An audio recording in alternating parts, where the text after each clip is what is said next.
किंतु डैम जलभंडार को जिंदल कंपनी द्वारा तांकर माटी भर्ती कर धीरे धीरे आपको संकोचन करदे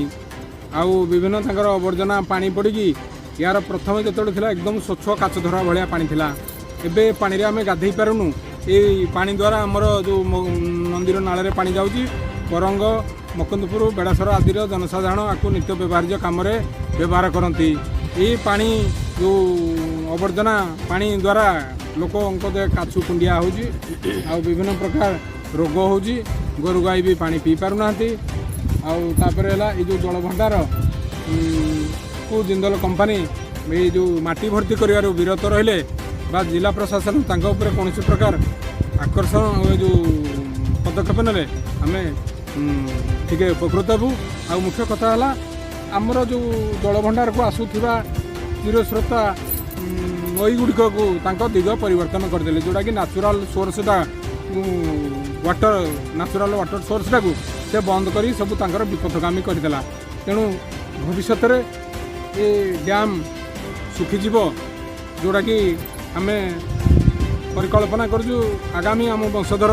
से सब वंचित हेबे तेणुक आगामी वंशधर को रखा हेले ये डैम सुरक्षा दरकार डैम सुरक्षा रही आम बचबू आम चाष जोटा कि मुख्य जीविका है आमर चाष चाष करके आम गुजारण मेंटेन तेणु एति आम जिला प्रशासन राज्य सरकार को निवेदन करूँ कि ये जो जल भंडार जमी को संशोधन करंतु जिंदल कंपनी कि कौन पदक्षेप नियंतु तार जो ये सब जल भंडार को माटी आनी पुति दबा आवर्जना पानी छाड़ा मोर प्राय 6 वर्ष है जिंदल माटी भर्ती करुँची आम प्रशासन को विभिन्न प्रकार लेखिक दौचु किंतु कलेक्टर सब कलेक्टर आमर दाबी आपत्ति कहीं शुणुना तेणु आम प्रशासन को निवेदन करुँ जे जिंदल जो मनमुखी काम करुँची ताकू तुरंत बंद करा जाऊ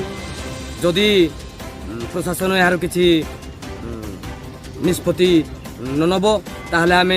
आगामी दिन में परंग ग्रामवासी माने आम निहाती जिंदल विरुद्ध रे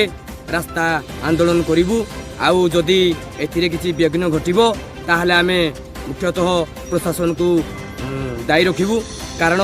आम बार बार जिंदल विरुद्ध रे आम समस्त